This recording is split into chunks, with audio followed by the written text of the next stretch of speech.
jauh mengelamun cikgu. Cikgu Aisyah. Ada cikgu. Ni saya bila tertengok pepatah ni, saya teringat satu kisah.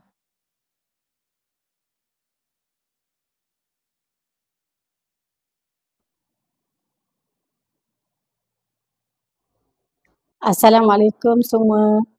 Apa khabar? Baiklah. Hari ini kita mulakan kelas kita seperti biasa. Pelajar-pelajar boleh buka komputer di hadapan masing-masing. Pastikan menggunakan langkah-langkah yang betul untuk membuka komputer. Rehana, kenapa komputer kamu tidak berfungsi? Cuba tekan. Macam mana komputer ni tidak berfungsi? Cikgu, saya nampak Rehana yang guna komputer tu semalam. Dia guna diam-diam masa orang tengah tidur. Dia asyik minum air lagi, cikgu. Mana ada? Itu tak betul. Saya tak buat apa-apa pun, cikgu. Rehana, kalau kamu memang tidak boleh buktikan yang kamu tidak bersalah, saya terpaksa hukum kamu. Untuk hari ini, kamu tidak dapat mengikuti kelas komputer ini seperti biasa. Dan saya akan bagi satu tugasan tambahan untuk kamu siapkan. Bangun sekarang.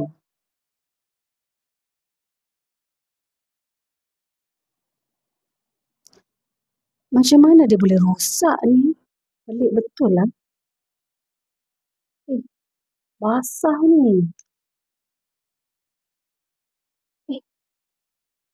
Gelas siapa ni?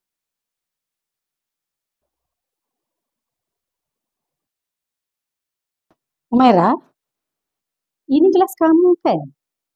Saya jumpa gelas ni di bawah meja komputer yang rosak. Sekarang, cuba kamu terangkan kepada saya, apa yang telah berlaku? Sebenarnya saya yang secara tak sengaja tertumpahkan air atas komputer tu, cikgu. Saya takut nak bagi tahu masa tu. Umairah, sepatutnya kamu berlaku jujur. Lihat kesan daripada kesalahan yang telah kamu buat. Rehana yang tidak bersalah telah didenda.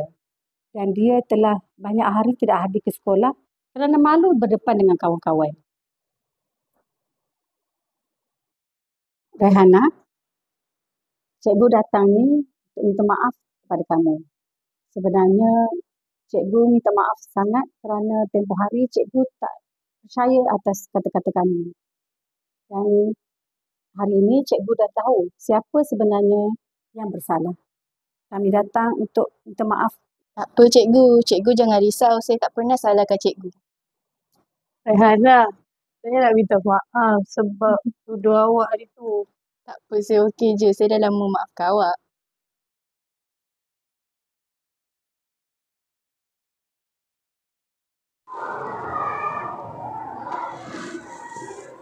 Baiklah, setelah anda menonton video tadi, adakah anda faham apakah itu lempar batu, sorok tangan atau sembunyi tangan?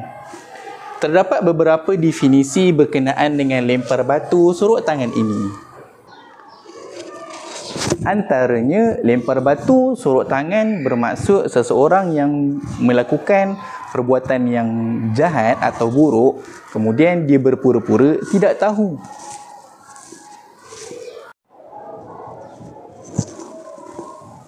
Selain daripada itu, baling batu sorok tangan juga boleh didefinisikan sebagai situasi seseorang yang tidak mahu bertanggungjawab atas perbuatannya dan menuding jari kepada orang lain di atas kesan buruk perbuatannya itu.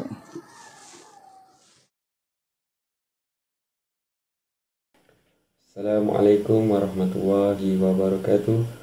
Saya Muhammad Dani Syukri bin Hanafi dari kumpulan Khalid Al-Walid akan menerangkan tentang faktor-faktor individu atau sesebuah organisasi itu melakukan perbuatan lempar batu sembunyi tangan. Berikut merupakan faktor-faktornya. Yang pertama, kurangnya rasa tanggungjawab. Kurangnya rasa tanggungjawab adalah sikap di mana seseorang tidak merasa perlu untuk bertanggungjawab atas tindakan, keputusan atau akibat yang ditimbulkan atas perbuatannya. Keputusan Ada segelintir individu yang tidak memiliki rasa tanggungjawab yang kuat terhadap tindakan mereka sehingga mereka cenderung untuk menghindari kesan daripada sesuatu tindakan mereka. Faktor yang kedua adalah kurangnya pemahaman etika. Kurangnya pemahaman etika merujuk pada ketidakmampuan seseorang untuk membezakan antara yang betul dan salah secara moral dalam pelbagai situasi. Hal ini menyebabkan segelintir individu tidak sedar bahawa perbuatannya salah kerana kurangnya pemahaman tentang etika dan nilai-nilai moral. Seterusnya, kurang sifat integriti. Seseorang yang berintegriti rendah akan lebih cenderung untuk melakukan perbuatan yang buruk dan kemudian berusaha untuk menghindari pengakuan atas kesalahannya. Perilaku ini sering menimbulkan ketidakpercayaan dan keretakan dalam hubungan, sama ada hubungan individu, keluarga, sosial maupun tempat kerja. Di samping itu, faktor yang seterusnya ialah keinginan menjaga reputasi. Ada sesetengah individu sukar untuk mengakui kesalahan kerana lebih mementingkan untuk menjaga reputasi diri di hadapan orang lain. Mereka lebih malu untuk mengakui kesilapan hanya semata-mata untuk mempertahankan reputasi diri mereka. Dan faktor yang terakhir ialah faktor pengaruh persekitaran sosial. Persekitaran sosial yang negatif dan tidak menghargai kejujuran dan tanggungjawab akan mendorong individu turut bersikap seperti itu. Hal ini kerana persekitaran sosial sedikit sebanyak mempengaruhi kehidupan individu tersebut. Sekian daripada saya. Assalamualaikum warahmatullahi wabarakatuh.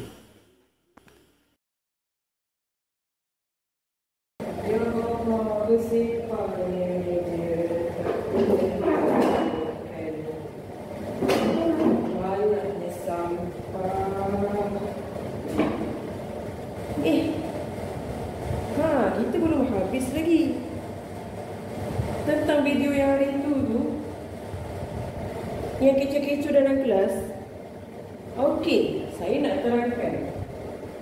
Bila kita bercakap tentang melempar batu sembunyi tangan, itu adalah perbuatan yang tidak beretika. Antara kesan buruk yang kita boleh dapat daripada perbuatan tersebut ialah, yang pertama, kita akan kehilangan kepercayaan kepada orang lain. Terutamanya kita boleh ambil contoh seperti yang berlaku pada kisah yang lepas, iaitu kisah Raihana. Bagaimana persepsi kawan-kawan dia terhadap dirinya sendiri. Pastinya hilang kepercayaan 100% terhadap dirinya untuk menjalankan berbagai tanggungjawab. Okey, antara lain kesan buruk yang kita boleh dapat ialah menyebabkan konflik antara kawan-kawan kelas, sama ada ia berlaku di peringkat sekolah ataupun ia berlaku di peringkat pekerjaan. Pastinya akan menimbulkan kekecohan di antara rakan-rakan yang bekerja. Antara lain ialah kita akan mudah kehilangan rakan. Disebabkan apa? Disebabkan kurangnya kepercayaan mereka dalam diri kita, iaitu perbuatan kita yang melepas tangan terhadap segala keburukan yang kita berlaku. Malah bukan itu saja, kita menjatuhkan kesalahan kepada orang lain. Okey, itu saja. Kita akan teruskan lagi dengan video seterusnya. Sekian, terima kasih.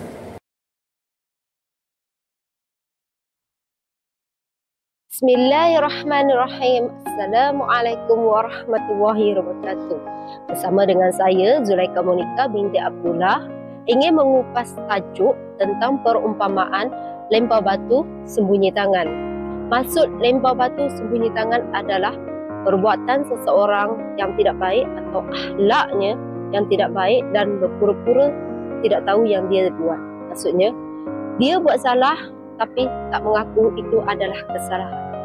Pada hari ini saya ingin mengupas cara-cara dan solusi untuk mengatasi perumpamaan tersebut.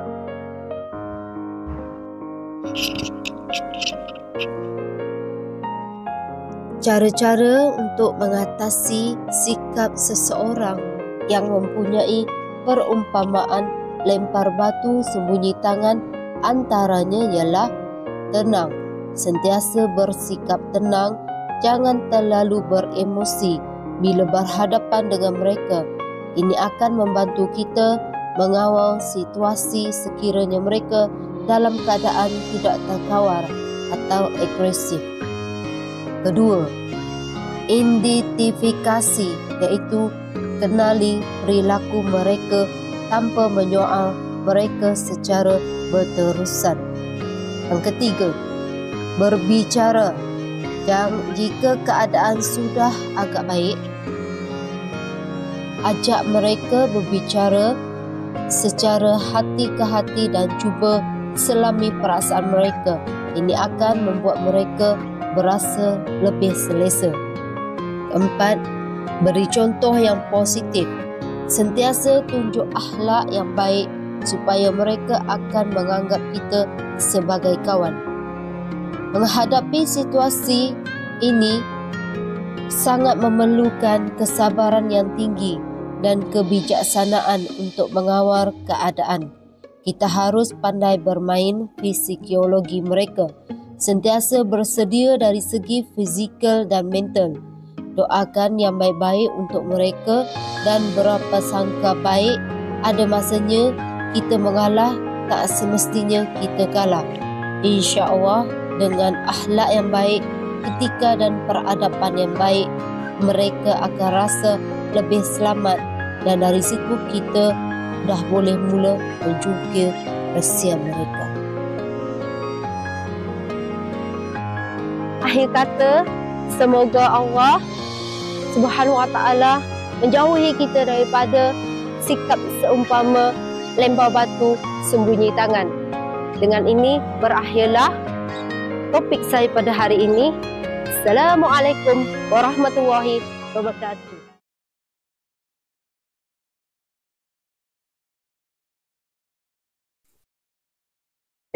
Kawan-kawan. Kawan-kawan dah tengok dah video tadi? Ada tak pengajaran yang kawan-kawan dapat? Tak ada? Okey, kat sini saya nak kongsikan ada 3 pengajaran yang saya boleh kongsikan.